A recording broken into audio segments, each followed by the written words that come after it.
Good morning everyone. Class आज हम discuss करने जा रहे हैं यूनिट 5 के कुछ बचे हुए टॉपिक थे वो आपको मैं करा दे रहा हूँ। यूनिट 5 में ऑलरेडी आपको मैंने कॉस्ट से रिलेटेड सारे वीडियो सारे टॉपिक करा दिए और ये वीडियो अपलोड भी कर दिया हूँ यूट्यूब पे, आप वहाँ से भी देख सकते हैं बेटा जी, ठीक है। और आपको मैं बताना चाहता हूँ कि इसमें ऑलमोस्ट मैंने आपके लिए जितने भी कॉस्ट फंक्शन हैं वो करा दिए और जो इसका रिलेशनशिप है वो भी करा दिया।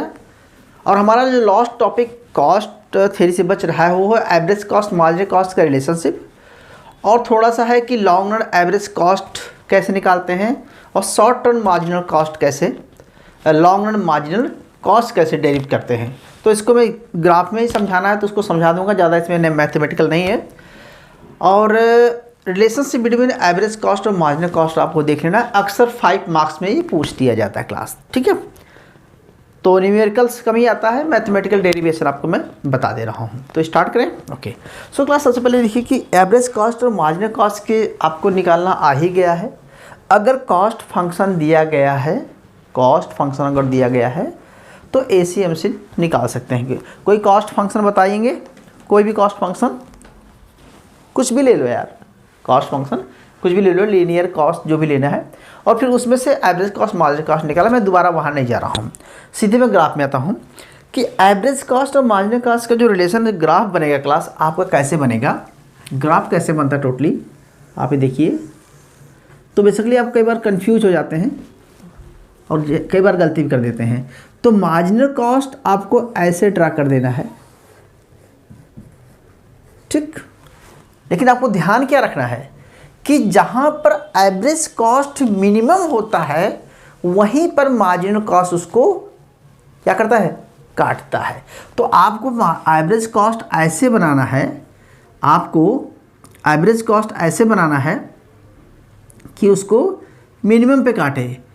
तो आपको एवरेज कॉस्ट ऐसे बनाना है कि यहाँ पर मिनिमम हो जाएगा, जहाँ पर मिनिमम हो जाएगा वहीं से इसको आप काटना शुरू करेंगे। याद रखना, थोड़ा सा मेरा गलत हो गया भाई, आप ठीक बना, ठीक है। तो जहाँ पर एवरेज कॉस्ट मिनिमम हो जाता है वहीं पे काटता है। तो ये मिनिमम पॉइंट है, मान चलो M पॉइंट पर। M के बाद क्या हो रहा है, ठीक है। अच्छा ठीक है बेटा जी, ये मिनिमम पॉइंट है मार्जिनल कॉस्ट का यहाँ पर है और ये इससे बड़ा है, ठीक है। अच्छा रिलेशन कैसे निकालेंगे यार, रिलेशनशिप क्या पढ़ना है इसमें क्लास, पहले आप चीज़ों को समझ लीजिए, बहुत अच्छी तरीके से मैं बताना चाहता हूँ क्लास। देखो यहाँ पर क्या है, आपका प्रोडक्शन है, क्या है बेटा जी, PRODUCTION प्रोडक्शन है। अच्छा और यहाँ पर आपका क्या है, कॉस्ट है, ठीक है। कोई बताएगा? तो फर्स्ट स्टेज इसको बोलते हैं इनिशियल फर्स्ट स्टेज। फिर ये बेटा जी जहाँ पर काटता है इक्विलिब्रियम हो जाता है, इसके बाद दोनों जहाँ पर इक्वल हो जाते हैं, marginal cost average cost equal हो रहा है, इसके बाद बढ़ रहा है। तो इसका मतलब ये आप ऐसे समझ लीजिए क्लास कि फर्स्ट इसको बोलते हैं डिक्रीजिंग कॉस्ट। दोनों कॉस्ट क्या हो रही है, डिक्रीजिंग हो रही है। ओके तो लिखो आप डिक्रीजिंग कॉस्ट, क्या लिखेंगे आप, डिक्रीजिंग कॉस्ट। शॉर्टकट में लिख रहा हूँ, आप समझिए। जब कॉस्ट डिक्रीजिंग हो रही है तो प्रोडक्शन क्या हो रहा है, इंक्रीज हो रहा है। तो डिक्रीजिंग कॉस्ट के सामने इंक्रीजिंग रिटर्न टू स्केल, मतलब कि increasing cost, decreasing cost, increasing return to scale. Increasing यानी प्रोडक्शन बढ़ रहा है। तो इस केस में जब आपका प्रोडक्शन बढ़ रहा है यानी कि पॉजिटिव हो रहा है प्रोडक्शन, तो उस केस में AC और MC बोथ आर फॉलिंग। तो average cost and marginal cost both are क्या हो रहा है बेटा जी, फॉलिंग। ओके बट क्या निकल के आ रहा है, बट कौन ज़्यादा है बेटा जी, but average cost is greater than marginal cost, average cost is greater than marginal cost. Okay average cost greater than marginal cost, ये तो समझ आ गया बेटा जी। अच्छा दूसरा होता है कि अगर AC average cost and marginal cost, ठीक है, कांस्टेंट हो जाते हैं, बोथ आर इक्वल, ठीक है, बोथ आर इक्वल, इस केस में कौन सा होगा, कांस्टेंट रिटर्न टू स्केल। क्या होता है, कांस्टेंट रिटर्न टू स्केल, क्या होगा, कांस्टेंट, ठीक है, मतलब जितना लगाया जा रहा है उतना ही रिटर्न आ रहा है, ठीक है। इस मैं आगे लिख रहा हूँ, तो इस केस में क्या होगा बेटा जी, MC और AC इक्वल हो जाते हैं। ओके, सेकंड में अगर बेटा जी ये तो इंक्रीजिंग कॉस्ट है, कांस्टेंट वाले में कांस्टेंट काट देखा, अब देखो डिक्रीजिंग कॉस्ट, अगर कॉस्ट बढ़ रही है, कॉस्ट बढ़ रही है, तो अगर बेटा जी इंक्रीजिंग कॉस्ट तो क्या होगा, कौन सा है, प्रोडक्शन धीरे धीरे उतना बढ़ रहा है लेकिन उतना नहीं बढ़ रहा जितना बढ़ना चाहिए, तो रिटर्न क्या आएगा, डिक्रीजिंग रिटर्न्स, ठीक है। रिटर्न डिक्रीजिंग है, कॉस्ट इंक्रीजिंग है, इंक्रीजिंग कॉस्ट डिक्रीजिंग रिटर्न, और जब रिटर्न डिक्रीजिंग है तो इस केस में क्या होगा कि marginal cost is greater then average cost. तो जब मार्जिनल कॉस्ट ज़्यादा हो जाती है, एवरेज कॉस्ट कम हो जाती है, तो क्लास उसमें क्या होता है, क्लास उसमें, उस केस में आपका रेवेन्यू जो है कम आना शुरू हो जाता है, रेवेन्यू कम होना शुरू होता है। क्लास इतना समझ में आ गया। तो अब आप इसको कैसे डिफाइन करेंगे तरीका और बता देता हूँ क्लास आपको, ठीक है। इस केस में decreasing cost, increasing cost, decreasing return, decreasing cost, increasing return, constant cost, constant return, ठीक है। इसको समझ गए होंगे। एक सिंपल तरीका तो ये है, आप बता देना कि प्रोडक्शन क्या हो रहा है। दूसरा तरीका आप बताइए कि मान लो हमने AC लिख दिया, ठीक है, MC,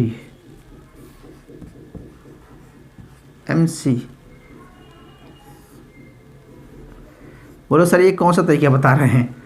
देखो तरीका ये है, आप बोलो कि if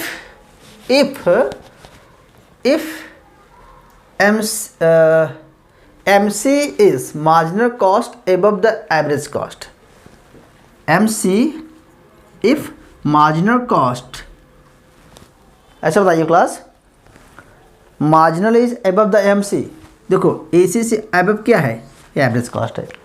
तो आप बताएंगे, ध्यान समझना, कि जब AC एवरेज कॉस्ट से मार्जिनल कॉस्ट ज़्यादा है, क्या ज़्यादा है, कहाँ ज़्यादा है, ओके, एवरेज कॉस्ट से मार्जिनल कॉस्ट ज़्यादा है।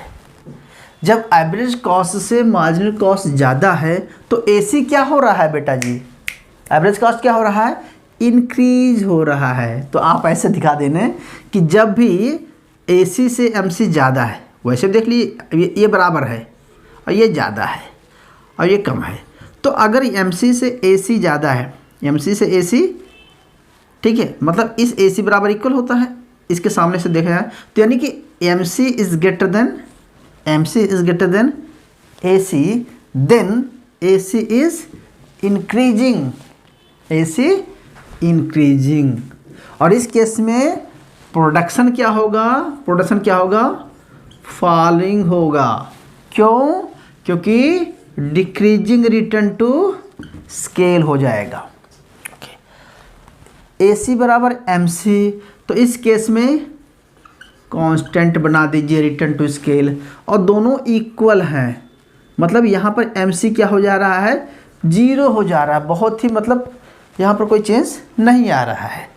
लेकिन if MC is less than AC या AC is greater than MC, आप ऐसा कहिए ना कि AC average cost greater than MC, either be can say कि MC is less than AC, ठीक है। तो इस केस में क्या हो रहा है भाई, आप भी तो कुछ बोलिए यार। इस केस में क्या हो रहा है कि जब MC जो है MC से AC ज़्यादा है, MC से C कहाँ ज़्यादा है, इस केस में तो यहाँ पर AC है बेटा ये, तो इस केस में क्या हो रहा है कि AC अगर ग्रेटर देन है, AC is greater than MC, तो इस केस में क्या होगा, AC क्या होगा, AC होगा फॉलिंग, क्यों? अब देखो नहीं, फॉलिंग का नीचा नीचे है। तो देखो ये निशान क्या कहता है कि अगर M C is less than A C तो A C will be falling. Clear? और M C is greater than A C the A C will be increasing. M C is equal to A C the A C will be equal. ये भी तरीका सही है भाई। आप तो ना बोलियो भाई यार, आप मत बताना। ये एम हो गया, ठीक है, ए एन हो गया, ये मान चलो पी हो गया, एल हो गया। तो अलग अलग पॉइंट्स पे देख लीजिए क्लास कि जब हमारे इतना प्रोडक्शन हो रहा है तो ये इंक्रीजिंग केस में है, ये कांस्टेंट के केस में है और ये डिक्रीजिंग के केस में है। आगे समझो इतना। अब देखो एक न्यूमेरिकली इसका मैथमेटिकल एक्सप्रेशन या डिफरेंशिएशन कैलकुलेशन कैसे करेंगे। तो बेटा जी लगा देते हैं, देखो लिखो average cost is equal to, मिटा रहा हूँ थोड़ा सा भाई, मिटाऊँ, चलो यहाँ लिख देता हूँ, यहाँ तो आ ही रहा होगा। ओके क्लास देखिए, लिखो एवरेज कॉस्ट क्या होती है। आपको पता है कि average cost is equal to होता है, okay, average cost is equal to per unit of output. Average cost per unit, average cost मतलब है कि पर यूनिट कॉस्ट क्या होता है, per unit cost, okay, AC minus, और क्यू का मतलब होता है प्रोडक्शन, ओके। तो बेटा जी टोटल कॉस्ट कैसे निकालेंगे, total cost is equal to A C into Q, लिख सकते हैं भाई, total cost equal to A C into Q. अच्छा, मार्जिनल कॉस्ट कैसे लिखते हैं, marginal cost equal to derivation of T C upon Q, ऐसे लिखते हैं। अच्छा, तो अब आप क्या कर सकते हैं, इस टी सी, ओके, अब इस टी सी की जगह पे क्या लिख सकते हैं आप, टी सी की जगह पे लिख सकते हैं A C point Q upon derivation of Q. इसको और सॉल्व करेंगे क्लास, तो थोड़ा और सॉल्व करेंगे तो क्या आ जाएगा, Q Q into derivation of A C अंदर में रहेगा upon Q plus A C, इस तरह बन जाएगा। तो बेसिकली ये आपका बन जाएगा एम सी, ठीक है। आगे सॉल्व करेंगे तो बेसिकली हमारा यहाँ पर कहना है कि जो ए सी है वो ए सी क्या हो जाएगा, average cost is equal to क्या हो जाएगा, average cost is equal to A C into Q upon A C into, sorry आप ऐसा लिखेंगे बेटा जी, derivation of A C upon Q. ये क्या शो कर रहा है, derivation of A C upon Q क्या शो कर रहा है बेटा जी, ये शो, देखो ये तो ए सी एवरेज कॉस्ट है, इस एवरेज कॉस्ट में क्या हो रहा है, ये स्लोप है, क्या बेटा जी, ये स्लोप है। तो ये स्लोप को शो कर रहा है कि कितना स्लोप हो रहा है, ठीक है। तो इसका स्लोप ये हो गया। अब आपको दिख रहा है कि ए सी बराबर इसको हम स्लोप मान लेते हैं, ठीक है। तो कह रहा है कि अगर स्लोप 0 से अधिक है, बताना बेटा जी, अगर ऐसा लिखिए, मैं बताता हूँ, लिखिए derivation of A C upon Q derivation of Q, या डी लगा रहा बोलिए बेटा जी, डेरिवेशन ऑफ क्यू, ठीक है, derivation of Q is equal to less than 0। इसका मतलब क्या हुआ, लेस देन 0 का मतलब हुआ कि एम सी इज, ठीक है, यहाँ पर है M C is A C, okay. Slope जो है, स्लोप की बात कर रहे हैं यहाँ पर, अगर ए सी का स्लोप जो है वो ज़्यादा होगा एम सी से, तो इस केस में क्या होगा बेटा जी, आपका जो प्रोडक्शन है वो क्या होगा, रिटर्न टू स्केल क्या होगा, नेगेटिव होगा।